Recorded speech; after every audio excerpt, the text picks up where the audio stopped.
As I was reading some of the stories in this community, I remembered this night from about 8 years ago. It was after 11 p.m. and I was taking my dogs out for their last toileting walk before bed.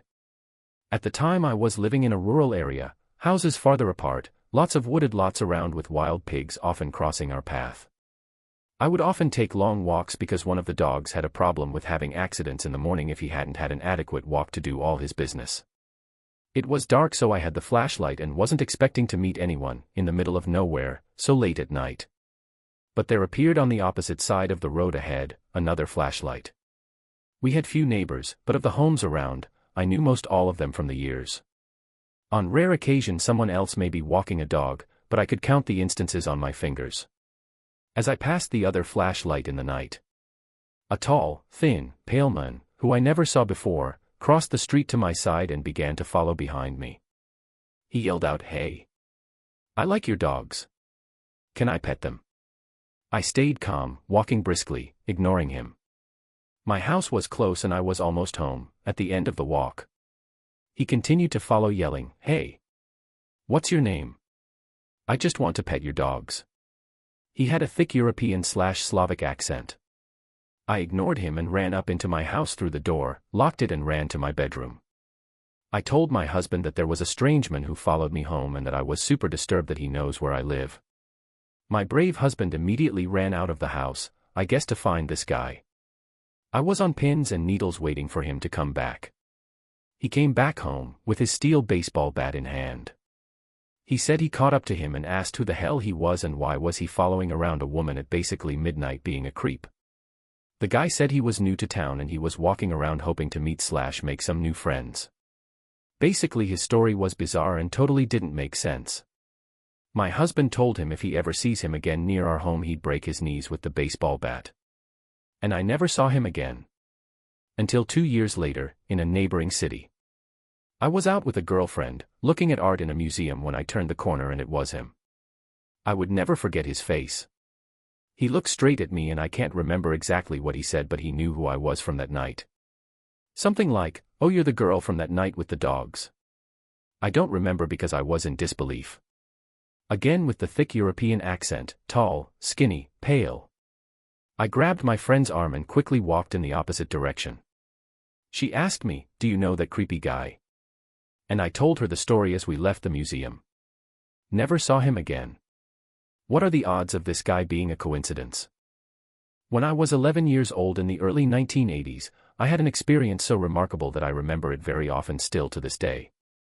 I'm in my early 50s now. It was a Friday evening and we had visitors and I wanted to impress them with my pet mouse. The mouse just happened to be a small, brown variety. Sometime during the night the mouse slipped out of my hands and escaped under the cabinets in the kitchen. I looked for a long time that evening, but never caught the mouse. At some time in the evening I fell asleep on the couch in the living room. It was very common for our family to stay up late watching TV on Friday evenings, and it was very common for my mother to leave me asleep, undisturbed on the couch. At approximate 3 or 4 in the morning I woke up and as I raised off the couch I could see a small white mouse running around the kitchen floor. The living room and kitchen were joined. I was very excited, believing I was finally going to catch the mouse. Oddly though I knew it wasn't my mouse, because of the color, yet I was compelled to follow this mouse around, trying to catch it, all the while kinda believing it was my mouse. I would get close and almost catch mouse, but it was always a step out of reach. After several minutes of this I realized I was now back in the living room near the front door. As the mouse got closer to the front door I saw it swing wide open, by itself, and even thought I knew the mouse was incapable to opening this door I knew it had. At this point I was determined and so I followed the mouse out the front door, across the front of our house and then down the side of our house. About midway to the back of the yard I became ferried, and that's when I realized I was being trapped, that something terrifying waited for me in the backyard and the mouse was a trick.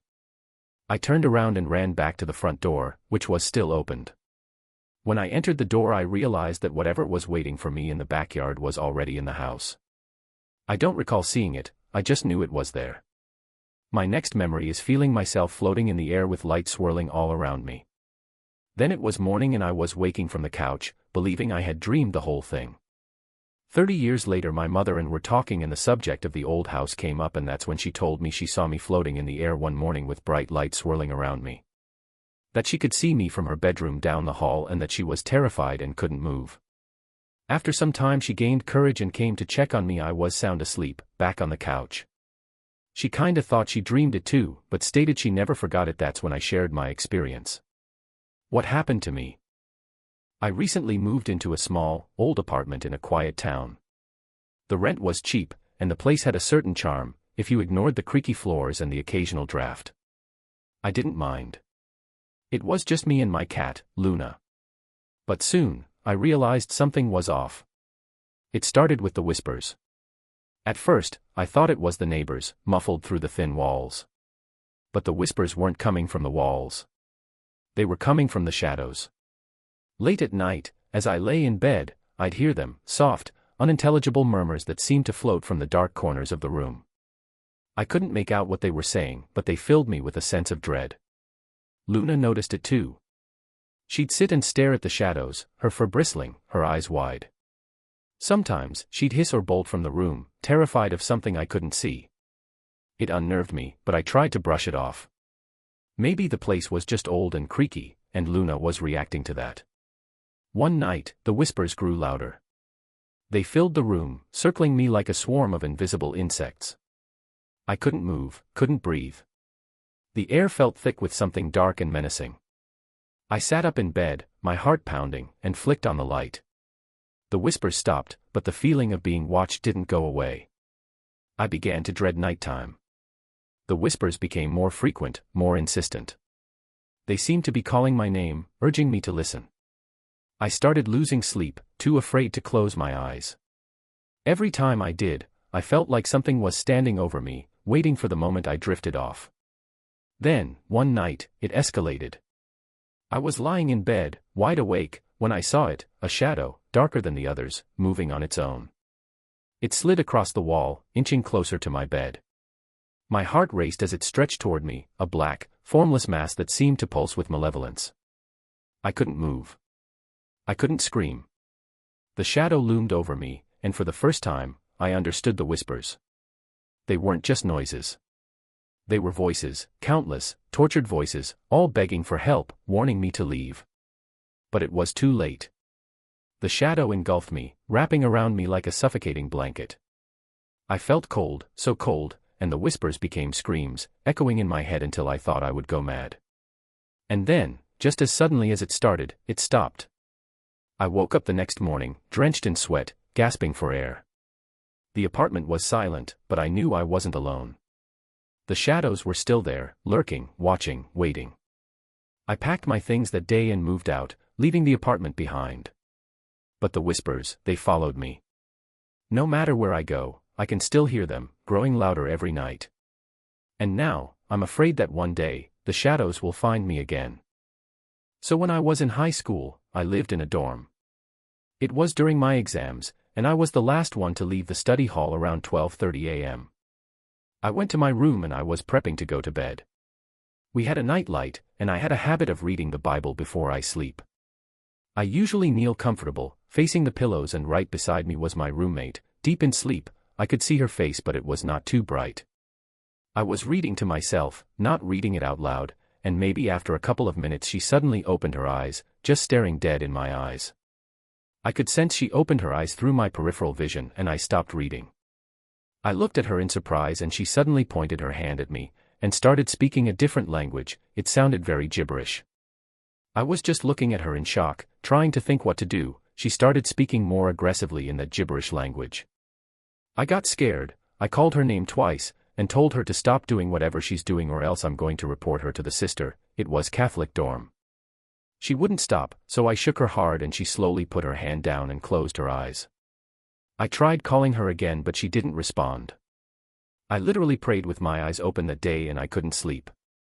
Next day, the first thing in the morning, I reported it to the sister and she told me to keep an eye on her. But honestly, I was so scared to even sleep beside her. I asked her if she remembered what happened and she said she doesn't. She got sick the next day this happened and she got worse within that week. Her parents were called and she was sent home. I still don't understand what happened that night, but it was the scariest moment in my life. I thought maybe she was sleep talking, but I never saw her doing that, and the whole atmosphere just felt very weird and scary. We had a lot of stories to talk about in the dorm, 'cause every now and then, something scary always happened and the fathers would visit to pray and sprinkled holy water during rounds.